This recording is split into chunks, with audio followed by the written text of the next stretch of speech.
বাড়ির প্রতিটি কোণে চোখ বুলিয়ে শ্রাবন্তী আজ চোখ ভরা অশ্রুতে দাঁড়িয়েছিল। 52 বছর বয়সে যখন জীবনের অর্ধেকেরও বেশি পথ সে পার করে এসেছে, তখন সে জীবনের সবথেকে বড় সিদ্ধান্ত নিয়েছিল। মনটা যেন একটা দমকা ঝড়ে ওলট পালট হয়ে গেছিল তার। 27 বছর আগে যখন সেই বাড়িতে নববধূ হয়ে এসেছিল, তখন স্বপ্নেও ভাবেনি যে একদিন এই পদক্ষেপ নিতে হবে তাকে, যে সিদ্ধান্ত আজ সে নিতে চলেছে। শ্রাবন্তীর চোখের সামনে তার অতীত যেন সিনেমার মতো ঘুরে ফিরে আসতে লাগলো। তার মনে পড়ল 27 বছর আগে সেই দিনটার কথা, যখন টকটকে লাল বেনারসি পরে তার কোমল শরীরটা যেন সত্যি কোনো রাজরানীর মতো লাগছিল। সাদা মসৃণ হাতে মেহেন্দির রং যেন অনেক বেশি গাঢ় হয়ে ফুটে উঠেছিল। নতুন শাড়িতে সে একবার নিজেকে আয়নায় দেখে অবাক হয়ে গিয়েছিল। মনে হয়েছিল কত সৌভাগ্যের মাঝে সে এসেছে। হঠাৎ করে তার কানে এলো জোরসে একটা শব্দ, যেন বাসন পড়ার আওয়াজ, যেন ইচ্ছে করে কেউ বাসন ফেলে দিচ্ছে। কেউ যেন বলছে, রানীমা এখনও ঘুমিয়ে আছে, আজ বাড়িতে পা রেখেছে 2 দিন হয়ে গেছে, তাও কোনো দায়িত্ববোধ নেই। কাজ কর্ম রান্না বান্না এখনও কি আমরাই করব নাকি? বউ এসে গেছে, এখন তো বাড়ির দায়িত্ব ওর উপর এসে বর্তায়। আমরা কি এখনও ওই একইভাবে খাটনি খেটে যাব? তাহলে বউ আনার মানে কি রইল? শ্রাবন্তী তাড়াতাড়ি তার শাড়ির আঁচল মাথায় টেনে নিয়ে ঘর থেকে বেরিয়ে এলো। বাইরের দৃশ্যে সে যেন কোনো অপরাধী। শাশুড়ি মনোরমা দেবী আর তার ননদ রুমেলার তীক্ষ্ণ দৃষ্টির সামনে সে গুটিয়ে যাচ্ছিল। মনোরমা দেবী তাকে কড়া গলায় ডাক দিয়ে বলে দিলেন। তার গলার আওয়াজ ছিল কঠিন আর শক্ত। আজ থেকে রান্নাঘর তুমি সামলাবে, এই বাড়ি এখন তোমার দায়িত্ব। না মুখে কোনো হাসি, না মমতা ভরা কথা। শ্রাবন্তীর বুক ধকধক করতে লাগলো, কিন্তু সে সাহস করে একটা মৃদু হাসি দেওয়ার চেষ্টা করলো।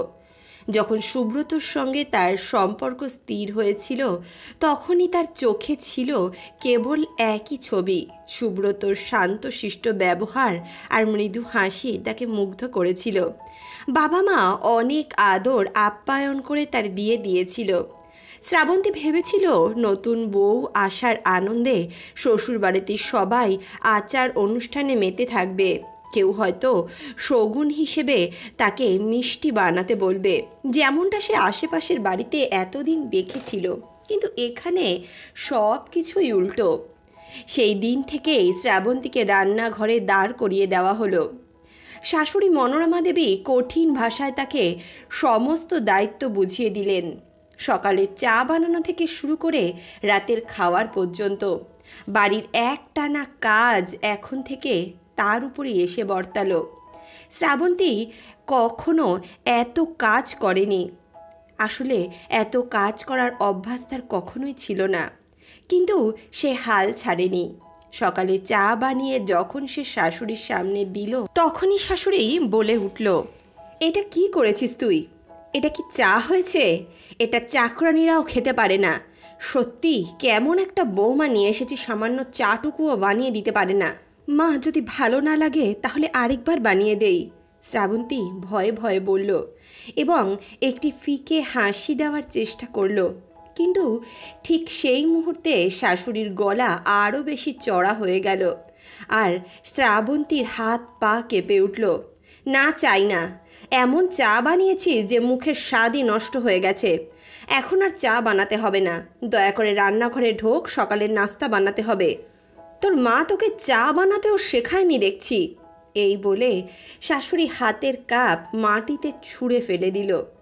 মনোরমা দেবীর এমন ব্যবহার নববধূ শ্রাবন্তীর আত্মাকে ভেতর থেকে ক্ষতবিক্ষত করে দিয়েছিল।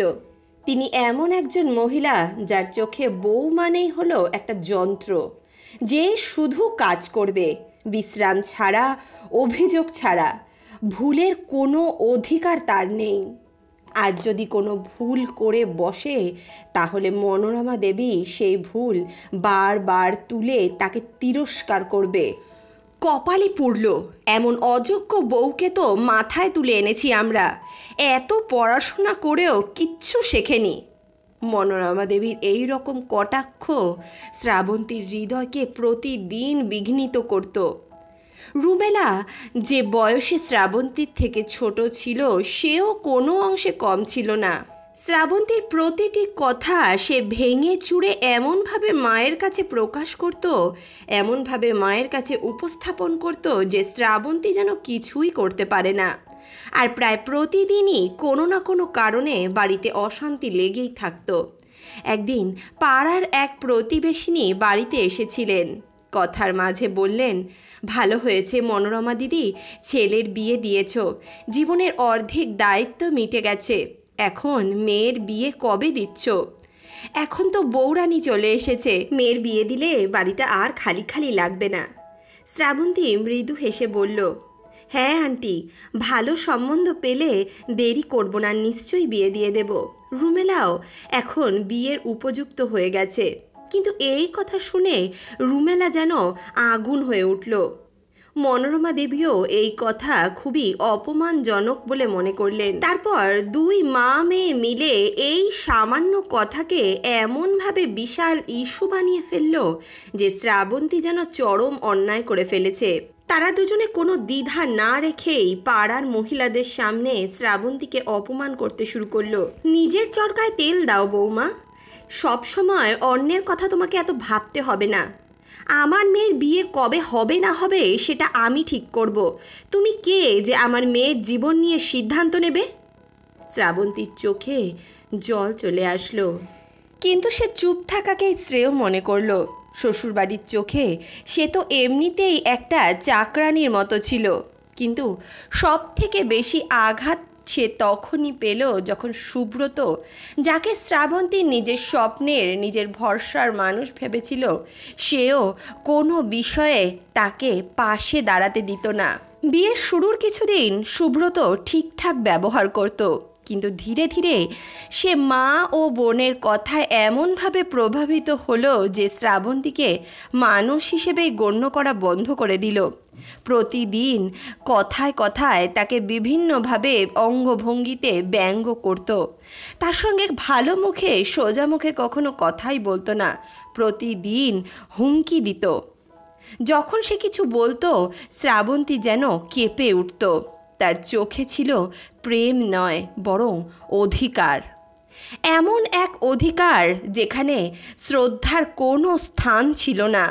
বিয়ের কয়েকদিন পরের কথা, শ্রাবন্তী রাতের খাবার বানিয়ে সুব্রতর সামনে পরিবেশন করল। সুব্রত প্রথম গ্রাস মুখে দিয়েই বলে উঠল, ইস, এত নুন খাবারে কেউ দেয়?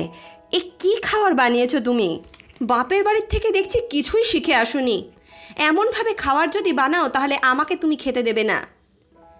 ক্লান্ত শ্রাবন্তী ভেবেছিল আজ স্বামী আসবে, হয়তো দুটো ভালো কথা বলবে, হয়তো দুটো ভালো ব্যবহার করবে, কিন্তু সে তো রেগেই আগুন। মাফ করবেন, সামনে থেকে আর হবে না, শ্রাবন্তী কাপা গলায় বলল। সুব্রত ঠান্ডা গলায় উত্তর দিল, পরের বার খেয়াল রেখো, না হলে আমার থেকে খারাপ আর কেউ হবে না। তার কণ্ঠে এমন কঠোরতা ছিল যে শ্রাবন্তীর হৃদয় যেন কেঁপে উঠল, তার বুকের ভেতরটা ধুকপুক করে উঠল। সুব্রতর আচরণ দিনে দিনে আরও কঠিন হতে লাগলো। কেনই বা হবে না? রাত হলেই সবার আগে কাজ থেকে ফিরে এসে নিজের মায়ের ঘরে যেত, যেখানে মনোরমা দেবী ও রুমেলা পুরো প্রস্তুতি নিয়ে বসে থাকতো শ্রাবন্তীর নামে নালিশ করার জন্য। শ্রাবন্তীর ছোট্টখাট্ট ভুলগুলো এমনভাবে লঙ্কা ঝাল মাখিয়ে সুব্রতর সামনে উপস্থাপন করা হতো যেন সে মারাত্মক অপরাধ করেছে। সুব্রত এতটাই উত্তেজিত হয়ে যেত যে নিজে হিতাহিত জ্ঞান ভুলে যেত। এদিকে শ্রাবন্তী ঠিক করল সে তার স্বামীর সঙ্গে এই বিষয়ে সরাসরি কথা বলবে, কিন্তু মুখ খুলতেই সুব্রত ধমক দিয়ে বলল, তুমি বলতে চাইছো আমার মা আর বোন ভুল? মা যা বলেন ঠিক বলেন, তুমি নিজের ভুলগুলো ঠিক করো। আমার মা বোন সম্পর্কে এরপর থেকে আমি আর একটা কথাও শুনতে চাই না। সুব্রতর কণ্ঠ এত জোরে উঠল যে ঘরের বাইরে পর্যন্ত শোনা যাচ্ছিল। স্বামীর এমন ব্যবহার দেখে শ্রাবন্তী হতবাক হয়ে গেল আর ভয়ে চুপচাপ বিছানায় শুয়ে পড়ল। সারা রাত বালিশে মুখ গুজে সে কান্না করল। এখন শ্বশুর বাড়িতে শ্রাবন্তীর প্রতিটা দিন যেন একটা কঠিন পরীক্ষা হয়ে দাঁড়িয়েছিল। এইভাবেই সময় কেটে যাচ্ছিল। শ্রাবন্তীর মন ধীরে ধীরে ভেঙে পড়তে লাগলো। যে মেয়ে একসময় হাসি খুশি থাকতো, স্বপ্নের জগতে মগ্ন থাকতো, সে এখন এক নিস্তব্ধ ভীত সন্ত্রস্ত মহিলা হয়ে উঠেছে। সকাল থেকে রাত পর্যন্ত শুধু বাড়ির কাজ, শাশুড়ির আদেশ অনুরোধ, শাশুড়ি আর ননদের কান ভাঙানি আর স্বামীর অবহেলা, এই সব শ্রাবন্তীর কোমল মনকে প্রতি মুহূর্তে ছিন্ন ভিন্ন করে দিচ্ছিল। একবার সে অসুস্থ হয়ে পড়ল। শরীর জ্বরে পুড়ছিল, চোখ ভারী হয়ে আসছিল। সে বিছানায় শুয়েছিল। ঠিক তখনই মনোরমা দেবী ঘরে ঢুকলেন। চোখ বড় বড় করে তার মুখ বাঁকা করে এমনভাবে তাকালেন যে শ্রাবন্তী কোনো বড় অপরাধ করে ফেলেছে। কি হয়েছে বৌমা? এত শুয়ে আছো কেন? এখনো পর্যন্ত কি আরাম করার দিন আছে তোমার? দিন মাথায় উঠে গেছে, এখনও বিছনায় পড়ে থাকবে? মা, শরীরটা ভালো লাগছে না, জ্বর এসেছে, শরীর যেন ভেঙে পড়ছে, শ্রাবন্তী মৃদু গলায় বলল। আর এইটুকু জ্বরেই তুমি পড়ে গেলে? আমাদের সময় আমরা তো জ্বর সর্দি নিয়ে পুরো সংসার সামলেছি। আজকের মেয়েরা তো শুধু অজুহাত খুঁজে বেড়ায়। শ্রাবন্তী কিছু বলতে চাইল, কিন্তু গলা আটকে গেল। ঠিক তখনই সুব্রত ঘরে ঢুকল। এক ঝলক শ্রাবন্তীর দিকে তাকিয়ে আবার মুখ বেঁকিয়ে মোবাইল স্ক্রিনে চোখ ঢুকিয়ে বসে থাকলো। শরীরটা ভীষণ খারাপ লাগছে, মাথা ঘুরছে, ওষুধও আমার কাছে নেই, ডাক্তারের কাছে নিয়ে যাবে? শ্রাবন্তী নিজেই নিজের অবস্থার কথা বলল। সময় নেই, অফিসের জন্য দেরি হয়ে যাচ্ছে। আর এটা তো ছোটোখাটো জ্বর, সব কাজ শেষ করে বিশ্রাম নাও। আপাতত আমার জন্য জলখাবার বানিয়ে দাও, মাও অনেকক্ষণ ধরে অপেক্ষা করছেন। বলেই সে স্নান করতে চলে গেল। শ্রাবন্তীর হৃদয়ে যে শেষ আশাটুকু বেঁচেছিল সেটাও যেন ধুলোয় মিশে গেল। কাঁপতে কাঁপতে সে উঠে রান্নাঘরে চলে গিয়ে রুটি বানাতে লাগলো। মাথা ঘুরছিল, কিন্তু কাজ তো করতেই হবে। চোখের জল চুপচাপ গড়িয়ে পড়তে লাগলো তার গাল বেয়ে। সেদিন থেকেই শ্রাবন্তী অভিযোগ করা ছেড়ে দিল। সব কিছু নিঃশব্দে করতে লাগলো। ঝাড় দেওয়া, কাপড় কাচা, বাসন মাজা, সব কিছু সে যেন একটি যন্ত্রে পরিণত হয়ে গেছিল। কখনো ক্লান্ত হয়ে একটু বসে গেলেই মনোরমা দেবী গলা চেঁচিয়ে বলে উঠত, বউ, এই কাজটা করো, ওই কাজটা বাকি আছে। মাঝে মাঝে শ্রাবন্তী নিজের মায়ের সঙ্গে ফোনে কথা বলতো। তখন সবাই এক মনে তার দিকেই তাকিয়ে থাকতো, যেন সে বিশাল অপরাধ করছে। এটা তার নিজের বাড়ি ছিল, অথচ সেখানে তার কোনো ব্যক্তিগত কোণাও ছিল না যেখানে সে বসে নিজের মনের দুটো কথা বলতে পারবে। একদিন শাশুড়ি, ননদ আর সুব্রত এক আত্মীয়ের বাড়ি গেছিলেন। বাড়িতে একা ছিল শ্রাবন্তী। সে মায়ের নম্বরে ফোন করলো। গলাটা যেন বাধা পড়ে গেল। মা, আমি খুব ক্লান্ত হয়ে গেছি, এখানে কেউ আমায় বোঝে না, আমার স্বামীও না। বলতে বলতে সে কেঁদে ফেলল। ওপাশ থেকে মা কিছুক্ষণ চুপ রইলেন, তারপর এক দীর্ঘশ্বাস ফেলে বললেন, বিয়েটা সহজ নয় মা, কিন্তু একটা জিনিস আছে যেটা স্বামীকে স্ত্রীর সঙ্গে জুড়ে রাখে, সেটা হলো সন্তান। তুই যখন মা হবি তখন সব বদলে যাবে, সুব্রতও বদলাবে, আর শাশুড়ি ননদ তোর মর্যাদা দেবে। মায়ের কথা ছিল এক রাশ যন্ত্রণার ও একটু আশারও। শ্রাবন্তী ভাবল, হয়তো মা ঠিক বলছে, সন্তান হলে হয়তো সব ঠিক হয়ে যাবে। বিয়ের 2 বছর পর শ্রাবন্তীর কোল আলো করে এলো তার ছেলে গৌরব। তার নিষ্পাপ হাসি যেন শ্রাবন্তীর জীবনের একমাত্র আলোর দিশা হয়ে উঠল। ছোট্ট ছোট্ট হাত, দুধের মতো কোমল ত্বক। তাকে দেখেই শ্রাবন্তীর মনে ভালোবাসা উথলে উঠত। সে মনে মনে ভাবত এবার হয়তো সুব্রত বদলাবে। কিন্তু সন্তানকে বুকে জড়িয়ে ধরে শ্রাবন্তী গর্ভে পূর্ণ হয়ে যেত, এক মায়ের গর্ভে। কিন্তু সুব্রত কখনো নিজের ছেলের প্রতি ভালোবাসা প্রকাশ করেনি। রাতে গৌরব কাঁদলে সে রেগে চেঁচিয়ে উঠত, তুমি ওকে চুপ করাচ্ছ না কেন? আমাকে তো সকালে অফিসে যেতে হবে। শ্রাবন্তী নীরবে ছেলেকে কোলে নিয়ে ঘুম পাড়ানোর চেষ্টা করত। অনেক রাত জেগে কাটিয়েছে সে একা একা। তবুও সুব্রতর চোখে সে আর গৌরব কেউই যেন কোনো মূল্যই রাখে না। মনোরমা দেবীও রেগে যেতেন যখন গৌরব কাঁদত। ছেলে কাঁদুক, তবুও এই মহারানী আরাম করে বসে থাকবে? একটা বাচ্চা পর্যন্ত সামলাতে জানে না। শ্রাবন্তীর ইচ্ছে করত সে প্রতিবাদ করে বলুক, আমি তো দিন রাত এই বাচ্চা, এই সংসার একা হাতে সামলাচ্ছি। ঠাম্মি আর পিসির কি কোনো দায়িত্ব নেই? কিন্তু সে কিচ্ছু বলতো না। নিজের কথা যেন গলার ভিতরে গিলে চেপে রাখত। 2 বছর কেটে গেল, তবুও সুব্রত কখনো শ্রাবন্তীকে নিজের প্রয়োজনের জন্য 1 টাকাও দেয়নি। সে তার উপার্জনের কিছুটা নিজের কাছে রাখত আর বাকিটা মনোরমা দেবীকে দিয়ে দিত। যখন শ্রাবন্তী কিছু কেনার দরকার হতো সে সুব্রতর কাছে বললে সুব্রত বলতো মায়ের কাছ থেকে নিয়ে নাও। এদিকে মনোরমা দেবীর সামনে হাত পাতাটা শ্রাবন্তীর কাছে অপমানজনক মনে হতো, কিন্তু উপায় ছিল না। মনোরমা দেবী টাকা দেওয়ার আগে 100টা প্রশ্ন করতেন। কত টাকা, কেন লাগবে, কি করবি টাকা নিয়ে, কোথায় যাবি, কোথায় খরচ করবি, কত টাকা খরচ করলি আর কত টাকা ফিরল। শ্রাবন্তী নিজে যেন ভিখারির মতো হয়ে গেছিল। ধীরে ধীরে সে টাকা চাওয়াও বন্ধ করে দিল।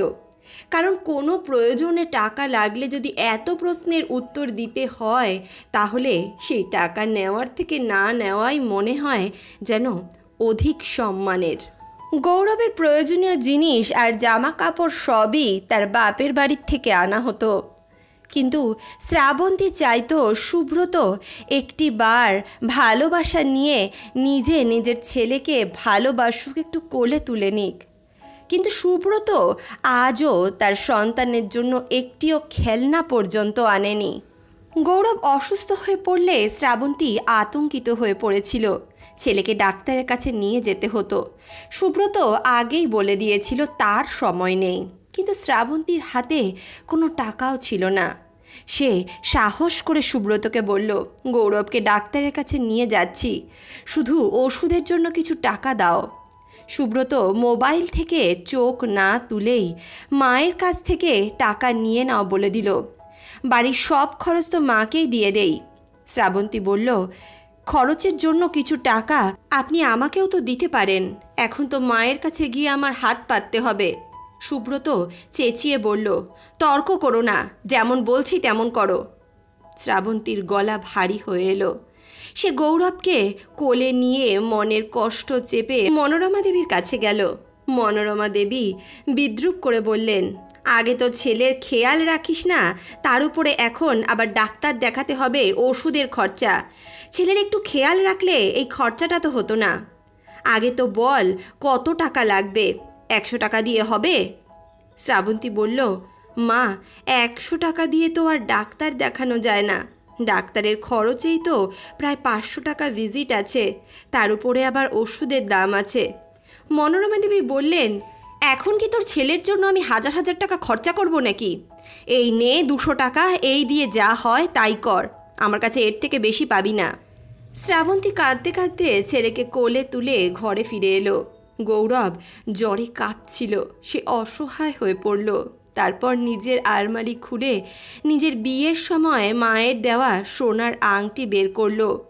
তখন গৌরব আবার কেঁদে উঠল। শ্রাবন্তী তার মাথায় চুমু খেয়ে বলল, না বাবা, ঠিক হয়ে যাবি। সে গৌরবকে কোলে নিয়ে সোনার দোকানের দিকে ছুটল। রোদের তাপে গৌরব আরও ব্যথিত হচ্ছিল। দোকানে গিয়ে সে ৬,০০০ টাকায় আংটিটা বিক্রি করলো। তারপর সেই টাকা নিয়ে তাড়াতাড়ি ডাক্তারের কাছে দৌড়লো। ডাক্তার চেক আপ করে বলল, কিছু টেস্ট করতে হবে, ওষুধ দিয়ে দিচ্ছি। সেই রাতে গৌরবের পাশে বসে মাথায় ভেজা কাপড় দিচ্ছিল সে সারা রাত।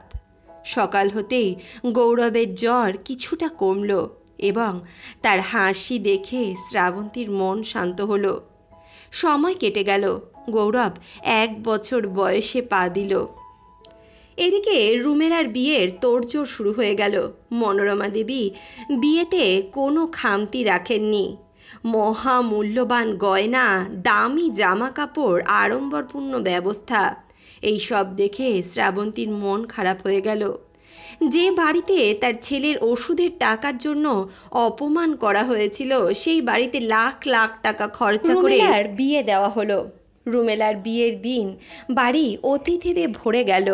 হাসি ঠাট্টা হইচই, সবার মুখে আনন্দ। মনোরমা দেবী অতিথিদের মাঝে বসে নিজের মেয়ের প্রশংসায় পঞ্চমুখ। আমার রুমেলা তো সব কিছুতে পারদর্শী, রান্না, সেলাই, ঘর সামলানো, সে যে বাড়ির সব কিছু একা হাতে করে। যে বাড়িতে যাবে সেই বাড়িকে সে স্বর্গ বানিয়ে দেবে। এক অতিথি বললেন, ঠিকই বলেছ, রুমেলা তো সত্যিকারের হিরে। এই সময় শ্রাবন্তী চায়ের প্লেট হাতে অতিথিদের দিকে এগিয়ে যাচ্ছিল। গৌরবকে পাশের দোলনায় সে ঘুম পাড়িয়ে রেখেছিল, যাতে সে কাজ করতে করতে নজর রাখতে পারে। হঠাৎ বাড়ি থেকে ফোন বেজে উঠল। শ্রাবন্তী ফোন তুলতেই তার মায়ের কণ্ঠস্বর শুনে মনটা হালকা হয়ে গেল। কতদিন মায়ের সঙ্গে কথা হয়নি। সে ট্রেটা নামিয়ে রেখে একটু বসতেই মনোরমা দেবীর চোখে পড়ল। মনোরমা দেবী রেগে বললেন, কার ফোন? শ্রাবন্তী বলল, মা। বাড়ি থেকে ফোন এসেছে মা, মায়ের সঙ্গে কথা বলছি। তখনই মনোরমা দেবী অতিথিদের দিকে তির্যক মন্তব্য শুরু করলেন, আজকালকার বউদের কোনো দায়িত্ব জ্ঞান নেই। মায়ের বাড়ির লোকেদের দেখলেই হয়েছে, তাদের সঙ্গে ঘন্টার পর ঘন্টা বসে গল্প জুড়ে দেবে। বিয়ে বাড়ি, কাজের চাপ, অথচ ফোনে গল্প করার সময় ঠিক পেয়ে যায়। আমি রুমেলাকে আগেই বলে দিয়েছি, শ্বশুরবাড়িতে গেলে কাজ শেষ না করে যেন ফোন না করে, না হলে সারা দিন ফোনে লেগে থাকলে সংসার কিভাবে সামলাবি। ঘরে বসে থাকা এক আত্মীয় শান্তিদেবী তৎক্ষণাৎ সাড়া দিলেন, আর না হলে কি, সারাদিন বাপের বাড়ির লোকের সঙ্গে কথা বলা কি ভালো কথা নাকি? আজকাল তো বাপের বাড়ির লোকেরা বউয়ের শ্বশুর বাড়িতে হস্তক্ষেপ করতে সব সময় এগিয়ে থাকে। মনোরমা দেবীর কথাগুলো শুনে বাকি আত্মীয়রাও হাসতে লাগলো। সবার মধ্যে শ্রাবন্তী যেন একরকম হাস্যকর চরিত্রে পরিণত হয়ে গেল। শ্রাবন্তীর চোখে জল চলে আসলো। সে ফোনে আস্তে করে বলল, মা, আমি তোমার সঙ্গে পরে কথা বলবো। ওপাশ থেকে মায়ের স্নেহময় কণ্ঠ এলো, ঠিক আছে মা, যখন তোর সময় হবে তখন ফোন করিস। অনেক দিন হলো তোর সঙ্গে কথা হয়নি। শ্রাবন্তী উঠে পড়ল এবং রান্নাঘরের দিকে চলে গেল। রুমেলার বিয়েটা কোনো রকমে শেষ হলো আর শ্রাবন্তী একটুখানি স্বস্তির নিঃশ্বাস ফেলল। কম করে হলেও এখন তো বদনামের লোক একটুখানি হলেও কমে গেছে, বাড়িটা একটু হলেও শান্ত হয়েছে। কিন্তু মনোরমা দেবী তিনি থেমে থাকলেন না। তার জীবের ভার যেন আগের থেকেও তীক্ষ্ণ হয়ে উঠেছিল। এখন শুধু তার নিশানা বদলে গিয়েছে। বিয়ের 1 সপ্তাহ পরের কথা। শ্রাবন্তী মনোরমা দেবীর পাশের ঘরে বসেছিল। সে গৌরবের জন্য হালকা করে গরম জল করছিল। তখনই সে সামনে থেকে মনোরমা দেবীর উচ্চ স্বরে কথা শুনতে পেল। মনোরমা দেবী ফোনে রুমেলার সঙ্গে কথা বলছিলেন এবং তাদের কথাবার্তায় সেই একই নালিশ ছিল। শুধু পার্থক্য এই যে আগে মা মেয়ে মিলে শ্রাবন্তীর কটাক্ষ করতেন আর এখন রুমেলার শাশুড়ি ও তার জায়ের নালিশ করছেন। এ কেমন কথা রুমেলা? মনোরমা দেবীর কণ্ঠে রাগ ফুটে উঠল। বিয়ের তো 1 সপ্তাহ হয়নি ঠিক করে, আর এখন থেকেই তোকে রান্না বান্না করতে দিয়েছে। হায়, আমার ফুলের মতো মেয়েটাকে এত পরিশ্রম করাচ্ছে ওরা। এখন তো তোদের ঘুরে বেড়ানোর সময় ছিল, হাত থেকে মেহেন্দির দাগও ঠিকভাবে ওঠেনি, আর এখন তোকে কাজের ভিতর ঢুকিয়ে দিল। কি নিষ্ঠুর লোক তোর শ্বশুরবাড়ির লোকেরা। শ্রাবন্তীর পা থমকে গেল, তার মুখে এক চাপা হাসি ফুটে উঠল। তীক্ষ্ণ আক্রোশে ভরা এক তেতো হাসি ফুটে উঠল শ্রাবন্তীর মুখে। মনে মনে সে বিড়বিড় করে বলল, কি দ্বিচারিতা! আমাকে তো বিয়ের দ্বিতীয় দিনই রান্নাঘরে দাঁড় করিয়ে দিয়েছিল। আমি কি ফুলের মতো কোমল ছিলাম না? তার মনে পড়ল রুমেলার বিয়ের সময় মনোরমা দেবী কিভাবে আত্মীয়দের সামনে গর্ব করে বলেছিলেন যে তিনি নাকি মেয়ের শ্বশুরবাড়ির বিষয়ে হস্তক্ষেপ করবেন না, এবং রুমেলাকেও পরামর্শ দিয়েছিলেন যে সে যেন গিয়ে প্রথমে কাজের দায়িত্ব গ্রহণ করে। কিন্তু এখন সেই মনোরমা দেবী সারা দিন ফোনে রুমেলার সঙ্গে গল্প করে, কখনো শ্রাবন্তীর নিন্দা করে, কখনো রুমেলার শ্বশুরবাড়ির লোকেদের সম্বন্ধে অভিযোগ শোনে। রুমেলা এখানে মাঝে মাঝে বাপের বাড়িতে চলে আসে, অনেক দিন থেকে তারপর বাড়িতে যায়, আর এলেই সে নিজের শাশুড়ি আর নিজের জায়ের বিরুদ্ধে অভিযোগের পাহাড় বসিয়ে দেয়, আর মনোরমা দেবী তাতে আরও রং মিশিয়ে দেন।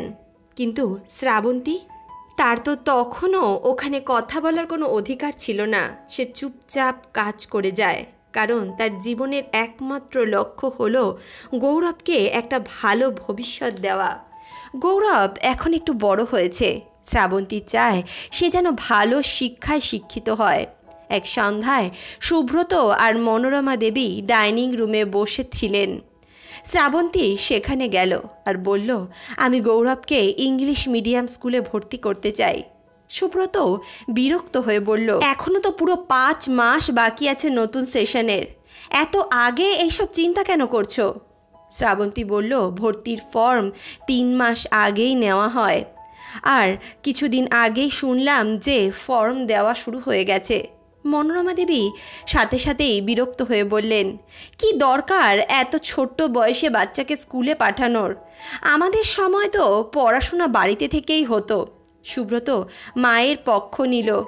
হ্যাঁ মা, তুমি ঠিকই বলেছ, দরকার নেই, এত তাড়াতাড়ি স্কুলে ভর্তি করার কোনো দরকার নেই। কনভেন্ট স্কুলে পড়ানোর কি দরকার? শ্রাবন্তী বলল, আপনারা বুঝতে পারছেন না, ওর ভবিষ্যতের জন্য ভালো স্কুলে পড়ানো খুব দরকার। মনোরমা দেবী কটাক্ষ করে বললেন, এইসব অযথা আবদার আমাদের সামনে করো না তো বাবা। আমাদের ছেলে মেয়েও সাধারণ গভর্নমেন্ট স্কুলে পড়েই মানুষ হয়েছে, এত খরচা কোথা থেকে করব? তোমার বাপের বাড়ির থেকে টাকা দিয়ে যাবে? শ্রাবন্তী শান্ত গলায় বলল, আমি চাকরি করে খরচ সামলাবো। এই কথা শুনে সুব্রত রাগে গর্জে উঠল, তুমি চাকরি করবে? তাহলে বাড়ির কাজ কে করবে? বাহ, মহারানী এখন বাইরে গিয়ে চাকরি করতে চায়, আর বাড়ির কাজ আমার মা করবে। শ্রাবন্তী বলল, গৌরবের ভবিষ্যতের জন্য আমি সব কিছু করতে রাজি আছি। সুব্রত তার কথা কেটে চিৎকার করে বলল, চুপ করো, আর কোনো কথা শুনতে চাই না। চাকরি বাকরি করতে হবে না তোমার, বাড়িতে চুপচাপ বসে থাকো। তার কঠিন কণ্ঠ ঘরের মধ্যে যেন গম গম করে উঠল। সে পা ফেলে বাইরে বেরিয়ে গেল। শ্রাবন্তী স্থির দাঁড়িয়ে রইল, তার চোখে জল, কিন্তু মন ভেঙে গেল না। সে বুঝে গিয়েছিল যে এই বাড়ির দেওয়ালের মধ্যেই হয়তো তার জীবন কেটে যাবে, কিন্তু সে নিজের সন্তানের ভবিষ্যতের সঙ্গে আপোষ করবে না। পরদিন বাজার করার অজুহাতে সে চুপচাপ কনভেন্ট স্কুলে গিয়ে ফর্ম গ্রহণ করল। কিছুদিন পর তার বাপের বাড়ি যাওয়ার সুযোগ মিলল। শ্বশুর বাড়ি থেকে ছুটি নিয়ে বাপের বাড়ি যাওয়া যেন একরকম যুদ্ধ জয় করার মতো ছিল। বড় কষ্টে মাত্র 2 দিনের ছুটি মিলল শ্রাবন্তীর।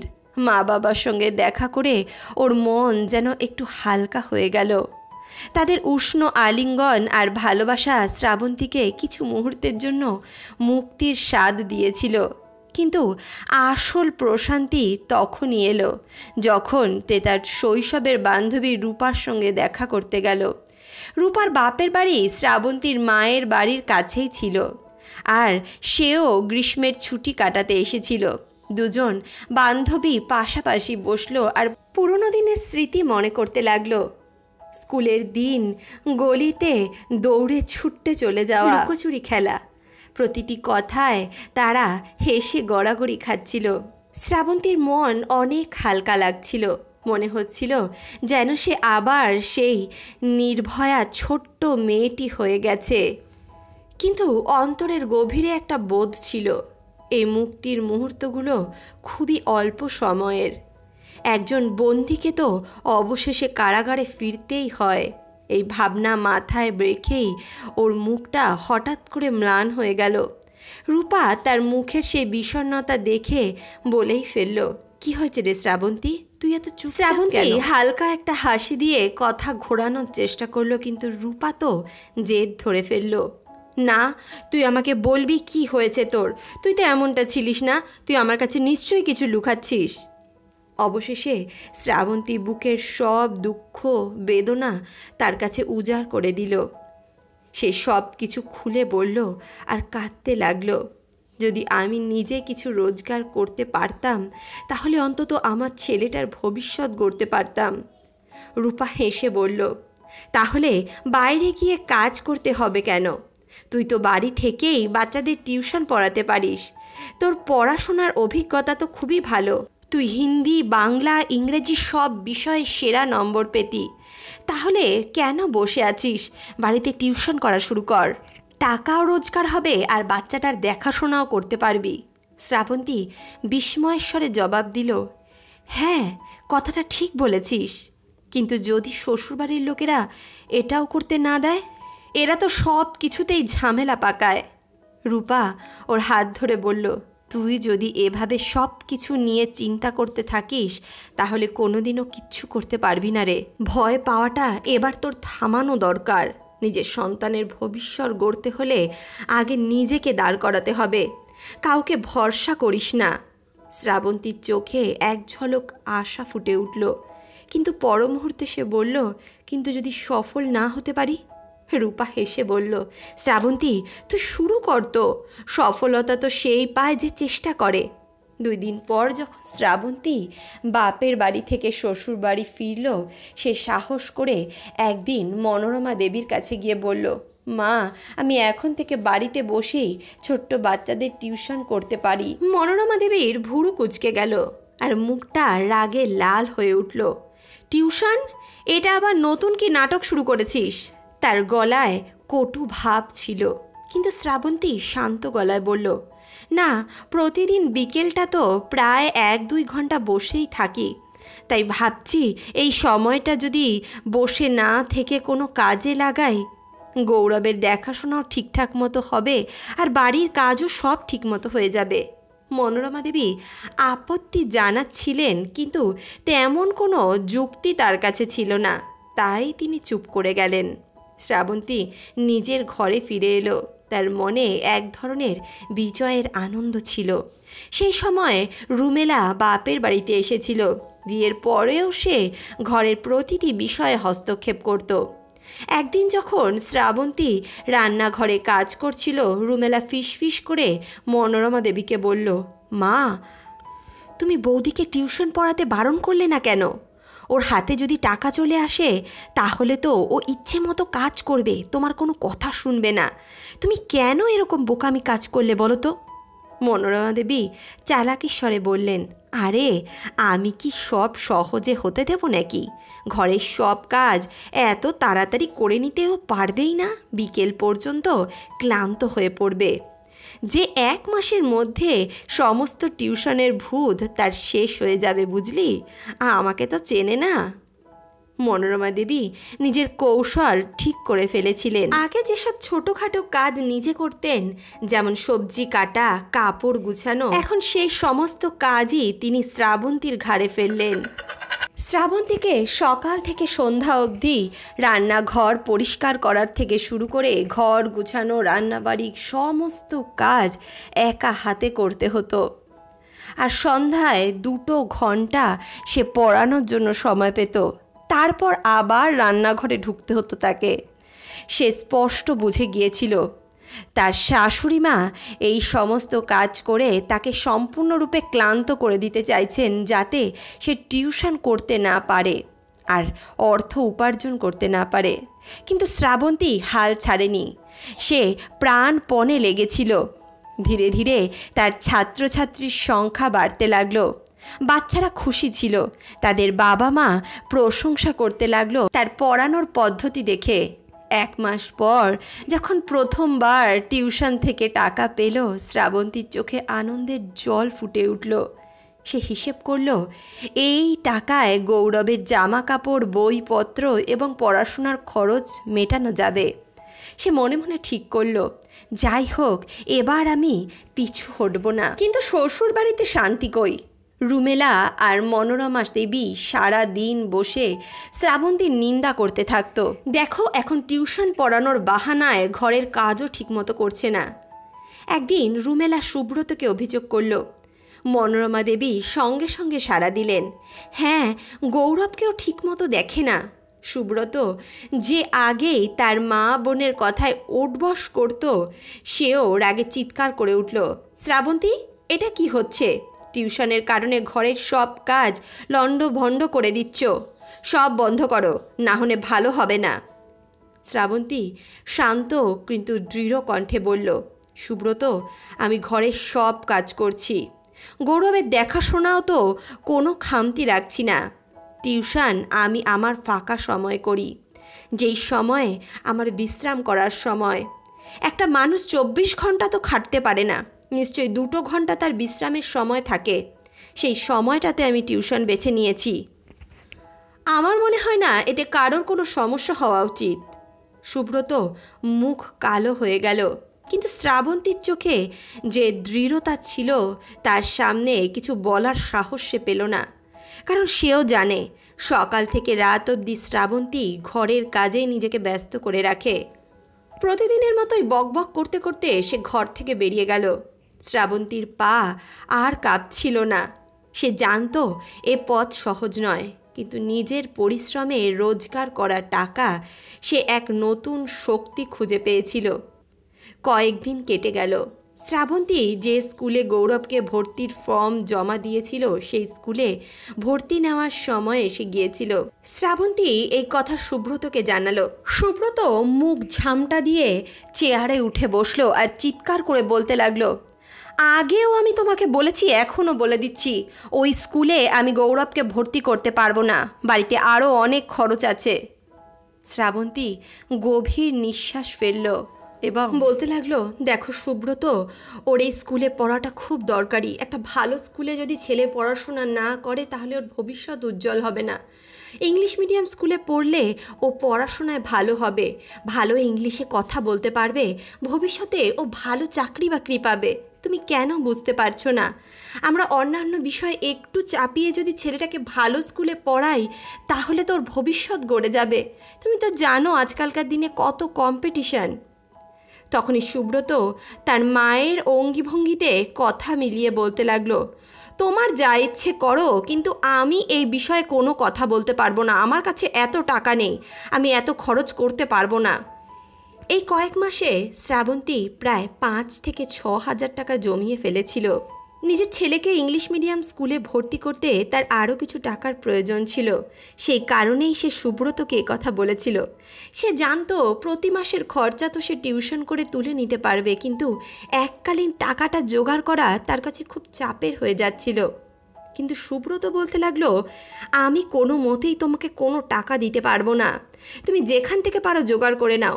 আমি বলছি, এত দামি স্কুলে ছেলেকে পড়ানোর কোনো প্রয়োজন নেই। শ্রাবন্তীর মন ভেঙে গেল, কিন্তু সাহস নয়।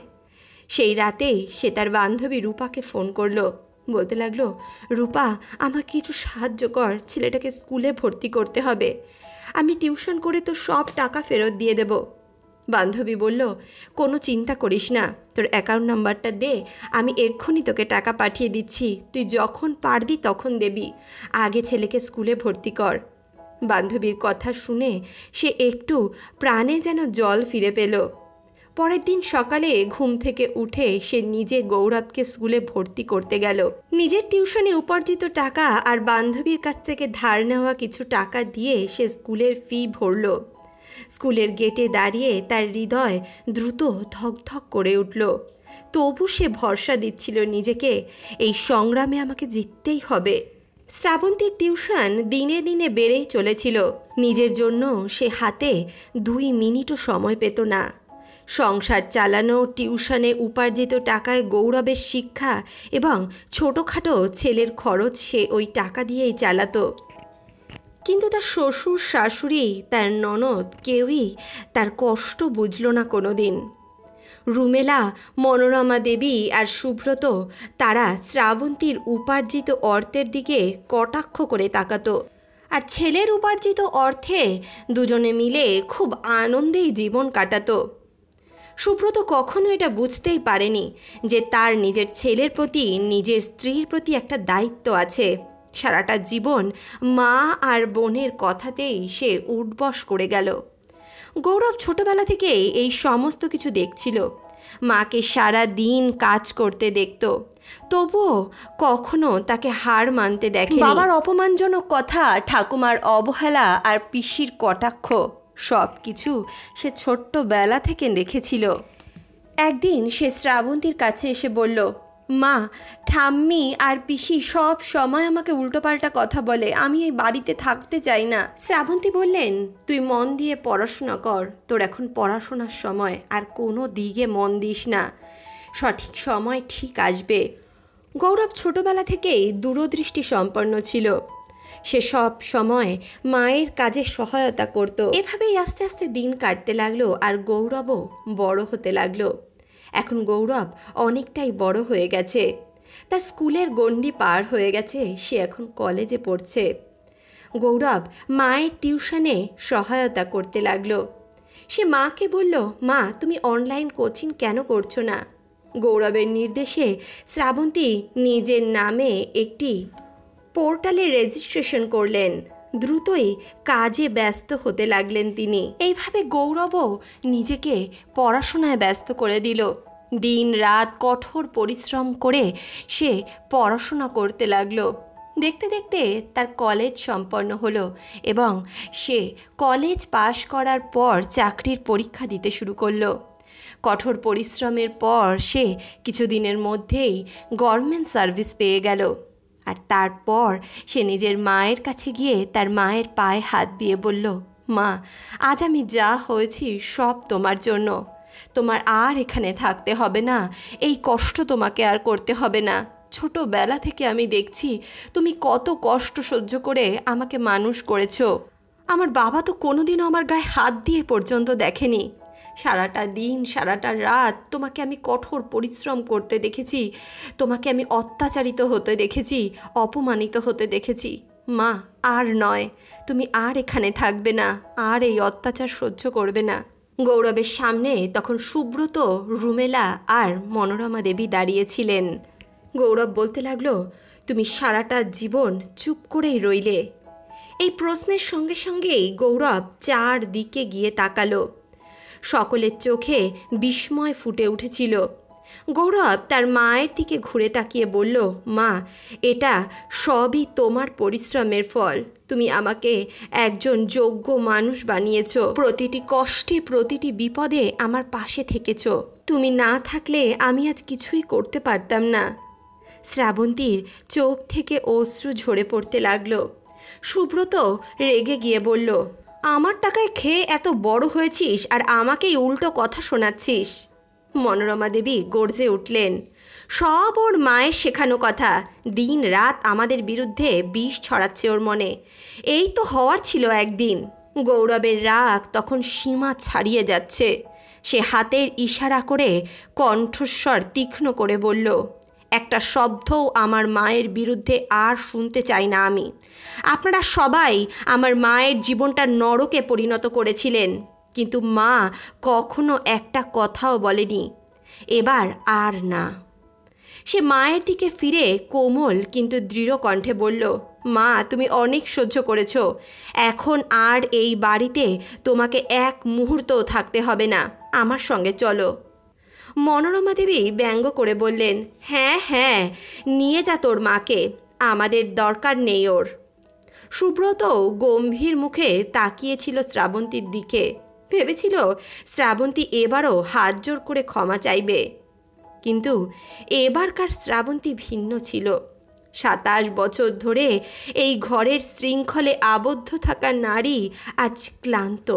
অপমান আর উপহাসে সে ভেতরে ভেতরে ভেঙে পড়েছে। সে আত্মবিশ্বাসে চারপাশে তাকালো, তারপর গৌরবের দিকে ফিরে বলল, ঠিক আছে বাবা, আমি তোর সঙ্গে যেতে প্রস্তুত।